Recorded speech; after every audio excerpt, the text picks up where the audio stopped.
Shalom Bapak Ibu, ketemu lagi dengan saya. Saya terus berdoa loh untuk Bapak Ibu agar Bapak Ibu senantiasa diberkati. Nah, kita akan melanjutkan sesi yang kemarin Bapak Ibu ya. Saya ulangi lagi Lukas pasal 24 ayat 25 untuk mengingat kita. Nah, kita berkata, lalu ia berkata kepada mereka, hai kamu orang bodoh, betapa lambannya hatimu sehingga kamu tidak percaya segala sesuatu yang telah dikatakan para nabi. Kemarin kita bahas tentang orang bodoh. Saya yakin dan percaya Bapak Ibu dan saya menjadi orang yang bijak. Nah, hari ini kita akan bahas tentang lamban hati. Lamban, atau boleh kita berkata lemot gitu ya, bahasa kita sehari-hari. Artinya adalah lamban itu artinya tidak cekatan atau tidak tangkas dalam bekerja. Saya ulangi lagi, tidak cekatan atau tidak tangkas dalam bekerja. Atau bahasa kita sehari-hari lemot atau ora satset gitu ya, atau tidak satset, ora cepet gitu. Ditunggu apa-apa tuh lama sekali. Tidak cekatan. Bapak Ibu bisa bayangkan kalau punya karyawan yang lemot atau lamban, bagaimana? Kira-kira jengkel tidak? Saya yakin Bapak Ibu pasti jengkel karena ini dikasih target untuk pekerjaan sesuatu tidak selesai karena memang dia lemot, saudara. Lambat, ora iso satset begitu. Saya yakin kita sepakat kalau tahu orang yang lamban seperti ini, kita pasti jengkel. Tapi tahukah kita bahwa sesungguhnya seringkali kita pun juga menjadi orang yang lamban hatinya.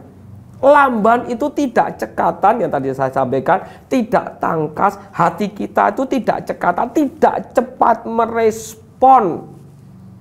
Itu lamban hatinya.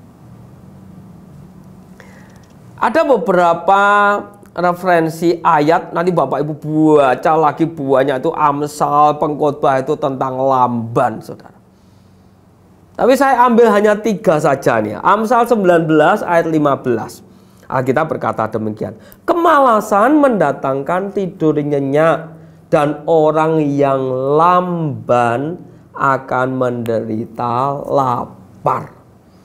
Jadi males itu akan membuat kita tidur nyenyak. Iyalah, saudara dan saya pasti kita suka kalau pas capek atau hari Minggu atau hari Sabtu kalau libur, kita selalu berkata, enak di kamar, ya, santai. Bahasa Jawanya leyeh-leyeh, males, nggak mau mengerjakan apa-apa, tidur yang nyenyak, bangun, tidur lagi, makan, tidur, bangun, makan, tidur, bangun, makan, tidur terus. Dan orang yang lamban akan menderita lapar, saudara.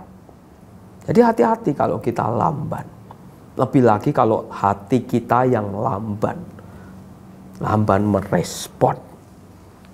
Sehingga tidak ada asupan secara rohani yang harusnya itu masuk. Kalau Roh Kudus berbicara atau Tuhan berbicara lewat firman Tuhan atau yang lainnya, dan kita langsung satset, kita terima. Karena kita lamban menderita kelaparan.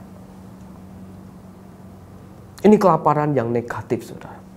Sehingga karena kita lamban menerima apa yang Tuhan sampaikan, Tuhan berikan lewat orang lain atau lewat firman yang kita dengar, kita baca, saudara tidak segera meresponi,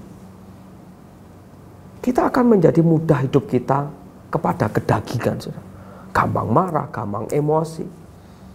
Nah, kita kalau lihat sebabnya karena apa? Seringkali hati kita yang lamban. Sehingga kita menderita kelaparan.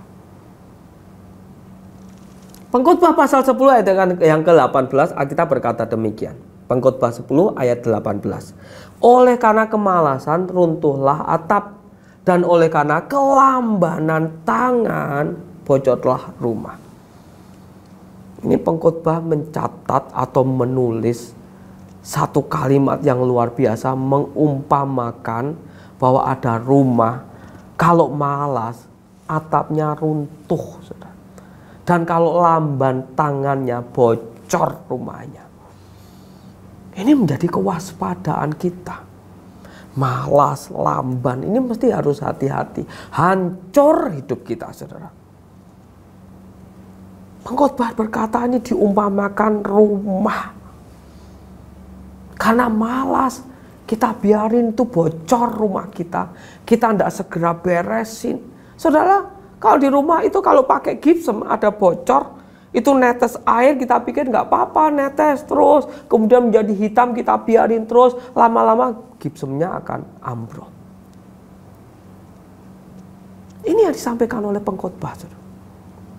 Oleh karena kemalasan runtuhlah atap, dan oleh karena kelambanan tangan bocorlah rumah.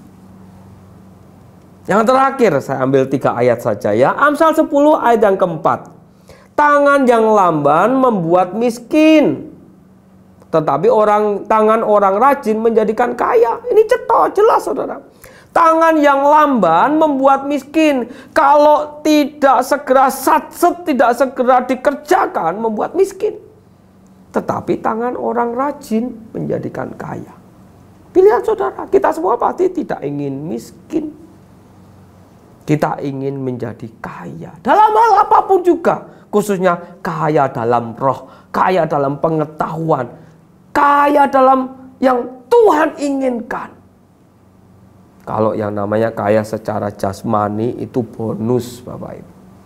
Kita semua menginginkan itu. Kaya akan kesehatan, tidak pernah sakit. Tapi kalau kita lamban, ya nggak bisa. Karena kalau kita lamban, tidak respon, slow respon kepada Tuhan, apa yang Tuhan sampaikan, atau slow respon terhadap pekerjaan kita. Terus kita ingin kaya, nggak ada.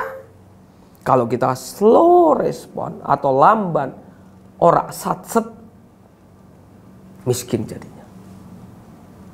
Sebaliknya, kalau kita rajin, tangkas, satset, kita menjadi kaya. Dalam apapun juga. Saya berdoa, ini membuat kita makin tahu, makin sadar, bagi saudara semua dan termasuk saya, bahwa kita tidak boleh bermalas-malasan, kita tidak boleh lamban, apalagi hati kita yang lamban, ditegur tidak segera berubah.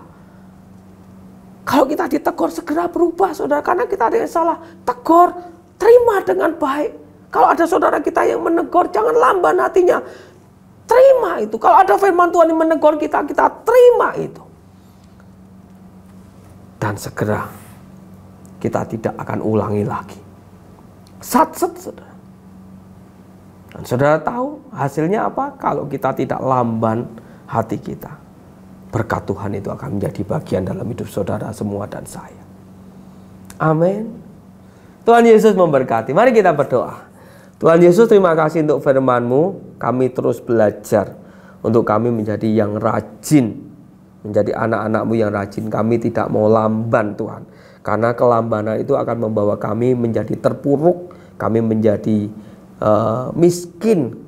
Tolong kami untuk kami giat, kami rajin, kami cekatan dalam hal apapun juga, khususnya merespon akan Engkau. Terima kasih, kami bersyukur dan hormat pujian kemuliaan bagi Engkau di dalam nama Yesus. Amin. Tuhan Yesus memberkati Bapak Ibu semua. Shalom.